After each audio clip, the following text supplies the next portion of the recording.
doll is really real. Hello doll fans and welcome back to Beauty Inside a Box. Today we're talking about Barbie. Barbie, of course, the undisputed queen of the doll aisle. And this year, Barbie is celebrating her 65th anniversary. She looks good for 65.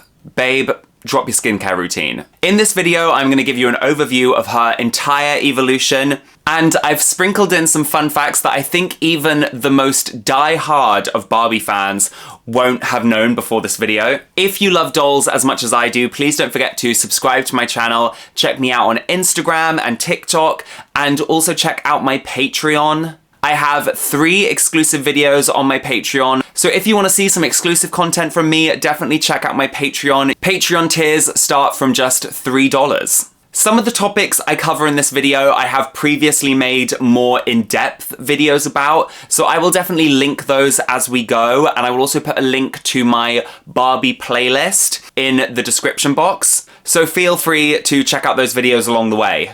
Anyway, Barbie has inspired people for generations. I'm a massive Barbie fan, but I'm definitely not alone. Let's hear from some of Barbie's diehard fans. For me, Barbie is way more than a toy that I wasn't allowed to touch as a child.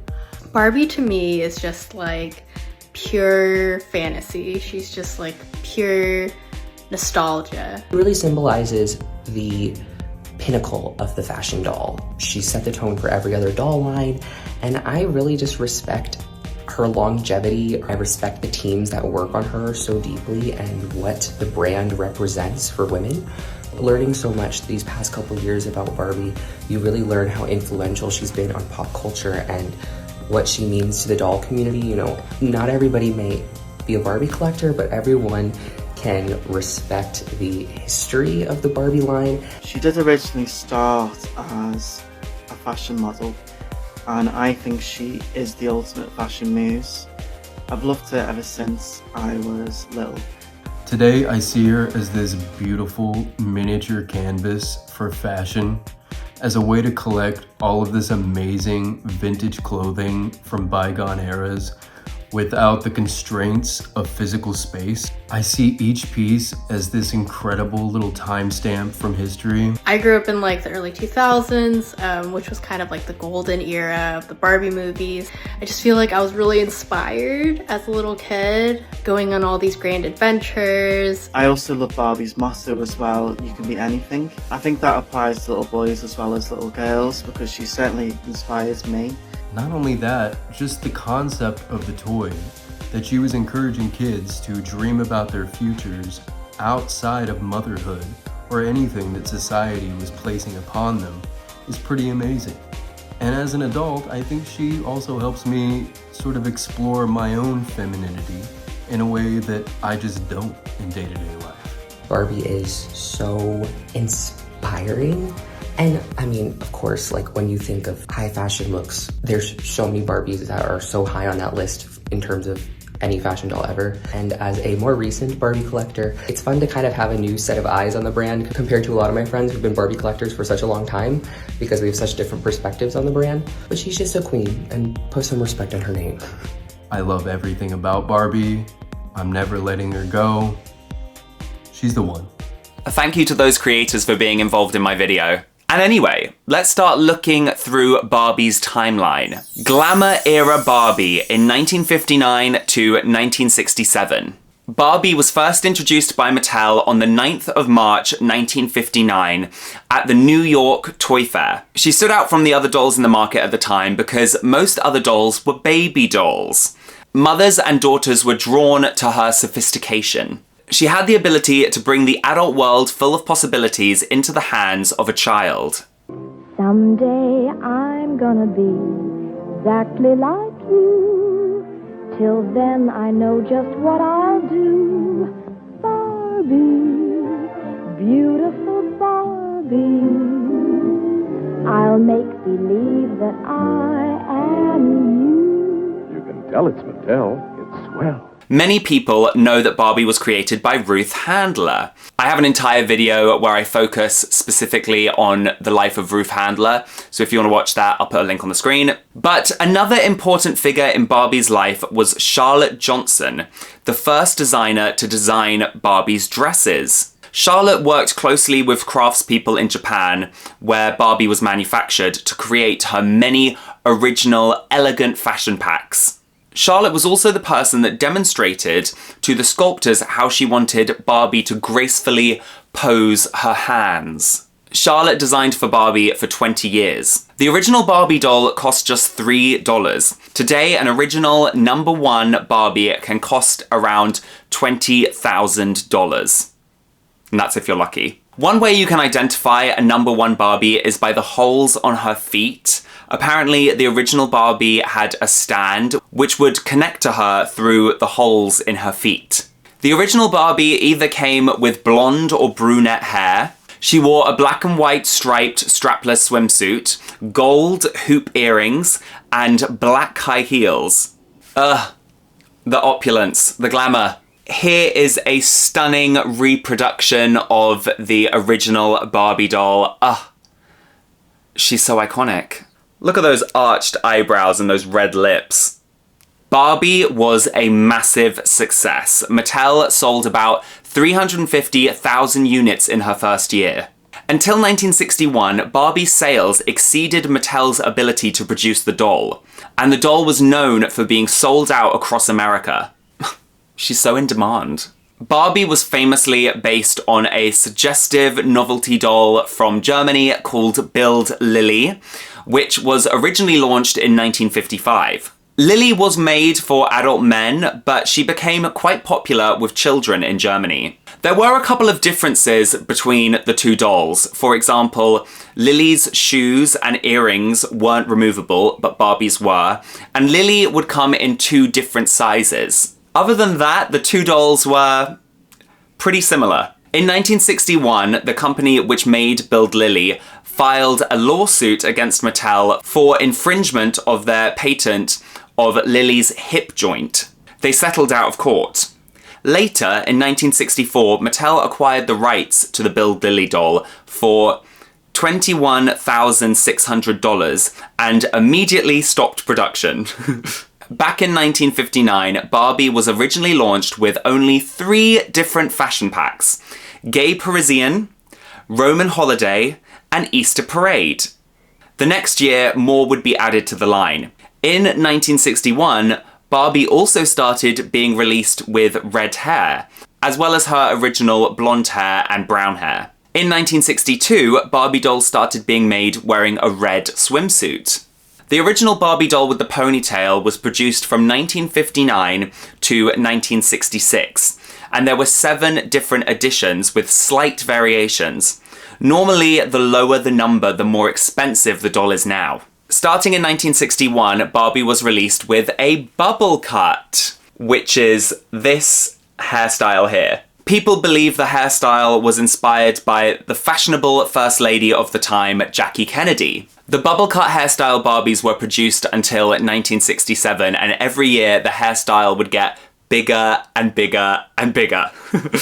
In 1963, Barbie was imported and sold in Europe for the first time. Also in 1963, Life magazine dedicated a 3-page spread to Barbie with the title, "The Most Popular Doll in Town." Also in 1963, Fashion Queen Barbie was released, and she came with 3 different interchangeable wigs. In 1964, Miss Barbie was released, and she was actually the first Barbie to have bendable legs. She could also open and close her eyes, and she also came with 3 different interchangeable wigs, similar to Fashion Queen Barbie.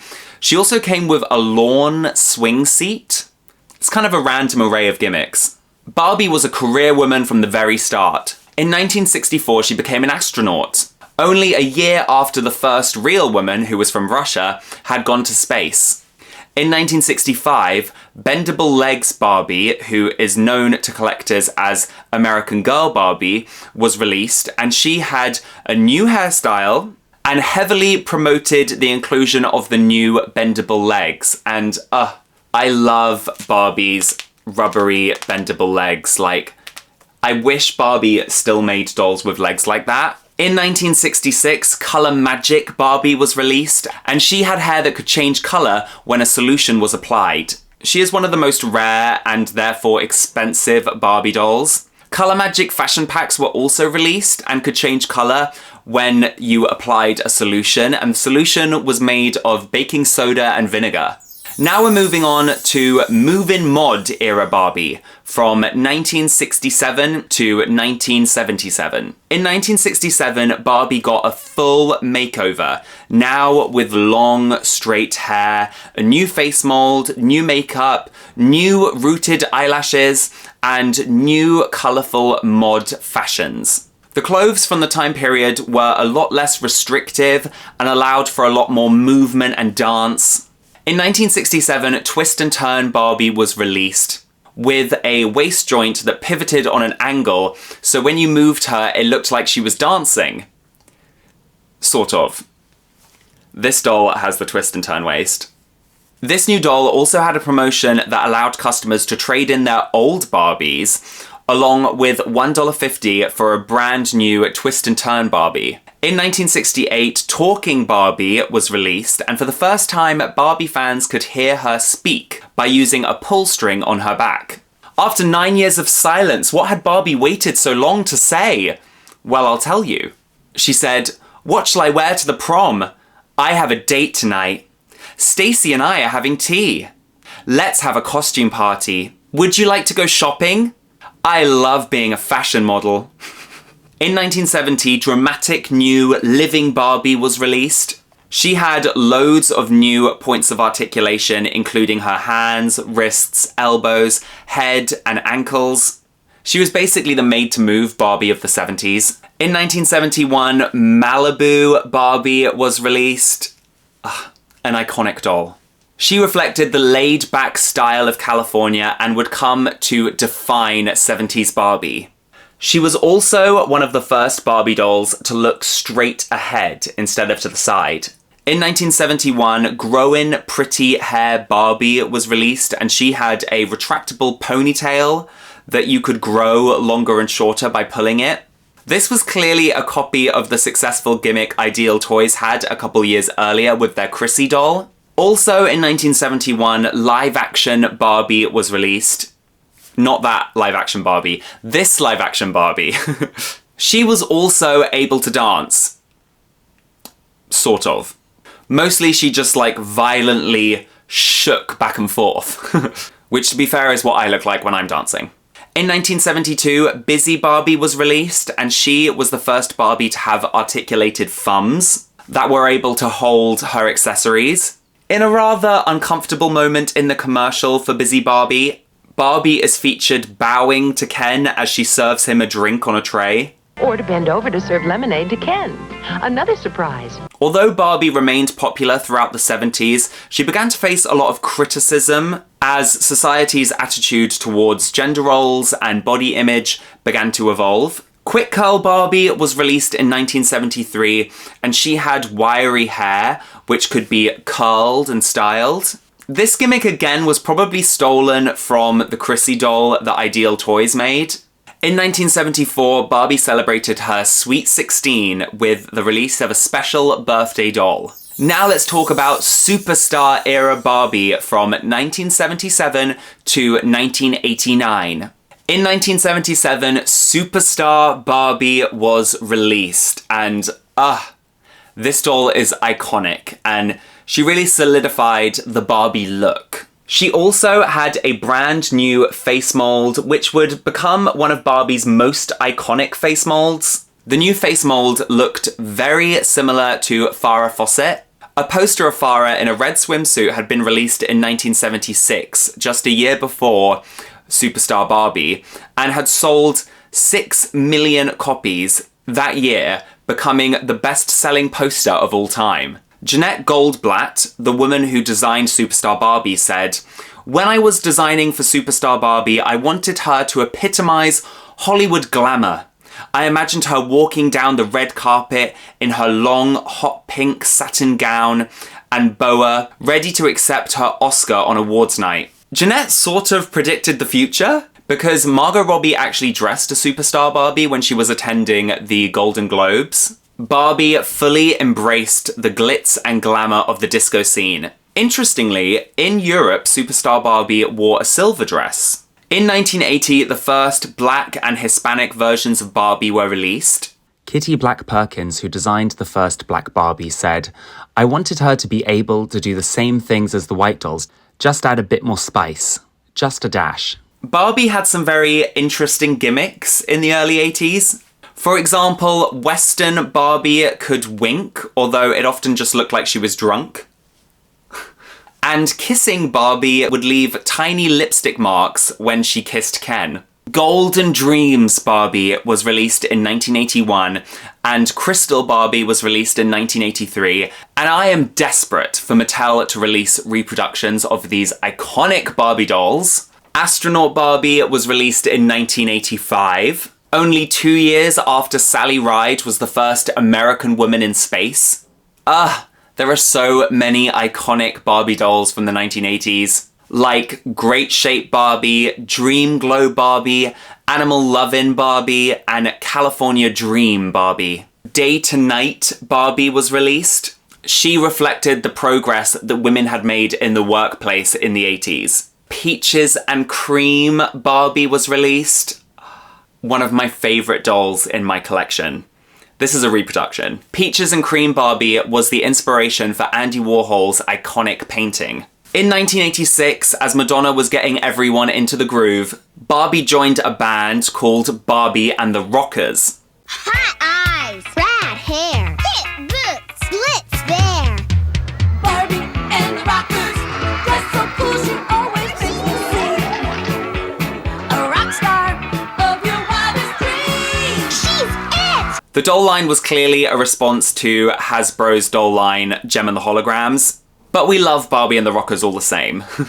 In 1986, the Barbie Blue Rhapsody doll was the first doll aimed specifically at collectors. She's also known for being the first porcelain Barbie doll. In 1988, the first holiday Barbie was released and became an annual holiday tradition. I, personally, have every single holiday Barbie ever made. I'm very proud of that collection. In 1989, Barbie celebrated her 30th anniversary. A special doll called Pink Jubilee Barbie was given out as a gift to attendees of the invite-only anniversary celebration at the Lincoln Center. This has become one of the most rare and valuable Barbies, as only 1,200 were ever made. Now let's look at what I'm calling Golden Era Barbie from 1989 to 1999. In 1990, Barbie collaborated with Bob Mackie for the first time on a stunning gold doll. Bob Mackie has since designed for Barbie many times. In the 90s, Barbie started to explore more fantasy themes like mermaids and fairies. Barbie became a mermaid for the first time in 1991. And Barbie became a fairy for the first time in 1994. 1992, though, was a big year for Barbie. In 1992, Totally Hair Barbie became the best-selling Barbie doll of all time. Totally hot, totally cool, totally hair Barbie.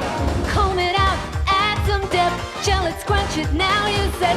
Make it fun, make it now. Hair so long, it's totally wow. Totally hair, totally hot, totally cool, totally hair Barbie. You've got something special. And Barbie surpassed $1 billion in annual sales for the first time. Barbie also launched a presidential campaign for the first time in 1992. Other iconic Barbies from 1992 include Rappin' Rockin' Barbie, Sea Holiday Barbie, Secret Hearts Barbie. In 1994, Barbie celebrated her 35th anniversary with a line of collector festival Barbie dolls and a reproduction of the original Barbie doll. Other iconic 90s Barbies include Cut and Style Barbie, Locket Surprise Barbie, Jewel Hair Mermaid Barbie, Songbird Barbie, Twirling Ballerina Barbie, Blossom Beauty Barbie, Hula Hair Barbie, Cool Clips Barbie. Barbie.com was launched in 1996. The first Halloween Barbie set was released in 1997. In 1998, leading into the new millennium, the Generation Girls line of Barbie dolls would be released. As an attempt to appeal to a slightly older audience, this line was also generally an attempt to modernize the Barbie brand, with a focus on globalization. The Generation Girls line introduced a brand new face mold for Barbie, another iconic face mold. Barbie also had a heart tattoo on her ankle in this line, but parents complained, so the heart tattoo was removed in later versions. 1999 was Barbie's 40th anniversary, and she celebrated by releasing 3 collector dolls. Next, let's talk about direct-to-DVD movie era Barbie, from 1999 to 2009. Hollywood Nails Barbie was advertised as being the first Barbie of the new millennium. In 2000, Jewel Girl Barbie was released, and she had a brand new body mold with slightly more realistic proportions and a belly button, and she also had a rubbery waist which you could move, and Mattel called this the Everflex Barbie waist. Although the body mold would stick around for quite a while, the Everflex waist sadly wouldn't. Also in the year 2000, the Silkstone Barbie line debuted. In 2001, Barbie and the Nutcracker was the first feature-length direct-to-video Barbie movie that was ever released. Most kids that grew up around this time will of course remember the cinematic masterpieces, which are the Barbie direct-to-DVD animated films. The animated Barbie movies would become a key part of Mattel's marketing for the next 2 decades. The films have been translated into over 28 languages and sold over 16 million copies in just the first decade. The Barbie Fashion Fever line was introduced in 2004 and was another attempt to update the brand. Another attempt also came in 2004 with the Cali Girls Barbie line. This line saw Barbie breaking up with Ken and spending a lot less time focusing on her career and a lot more time partying on the beach. Which, you know what, good for her. Barbie and Ken would get back together 2 years later after Ken had a full makeover. In 2005, Barbie got a new face mold, which fans absolutely hated. So only a few years later, Mattel went back to using the Generation Girls face mold. In 2009, Barbie celebrated her 50th anniversary, and I remember this being quite a big deal. Mattel released a whole array of collector dolls, but I especially loved the My Favorite Barbie line of dolls, which were all reproduction dolls. I have loads of them, but I want to get them all. 2009 was when I personally got back into collecting Barbie, after spending about 8 years exclusively collecting Bratz. I have a video about the Bratz v Barbie rivalry coming soon, so make sure you subscribe so you don't miss that video. Next, let's talk about Fashionista Era Barbie from 2009 to today. In 2009, Mattel replaced the Fashion Fever line with the Barbie Fashionista line, which incorporated modern fashion and highly posable bodies. I miss those bodies. In 2013, Barbie got a brand new face mold, which fans called the Millie face mold after Barbie's middle name, Millicent. The face mold had a more youthful, childlike look, which some fans didn't appreciate. Even so, the face mold would stick around. In 2014, Mattel created the @BarbieStyle Instagram account. In 2015, Barbie became a YouTube vlogger. I love those vlogs. But sadly, in 2015, Barbie's sales fell by about 16%, which was quite significant for the brand. Some changes had to be made, which sadly meant a significant decline in the quality of the Barbie dolls, which hasn't really been improved upon since. But there was a silver lining in Mattel's commitment to improving the brand's diversity. Barbie introduced an array of different body types and skin tones. This finally addressed some of Barbie's long-standing complaints, and the brand saw an increase in sales in 2016. In 2018, Barbie released a line of real-life role model dolls. In 2020, Barbie introduced the Barbie Extra line of dolls. In 2023, Barbie solidified her place as a cultural icon once again by releasing her first live-action film, which quickly became the highest-grossing film of the year, breaking numerous records. Barbie has left quite a legacy. Today, she's owned by 1 billion people in 150 countries, and I'm excited to see what the next 65 years will hold for Barbie. Please just bring back the articulated knees. Doll fans, if you enjoyed this video, please don't forget to like it and subscribe to my channel. Also, don't forget to check me out on Instagram and TikTok, and also check out my Patreon, and have a really great week. Bye. Thank you to Siren Kelly and all of my amazing patrons. Your support means everything.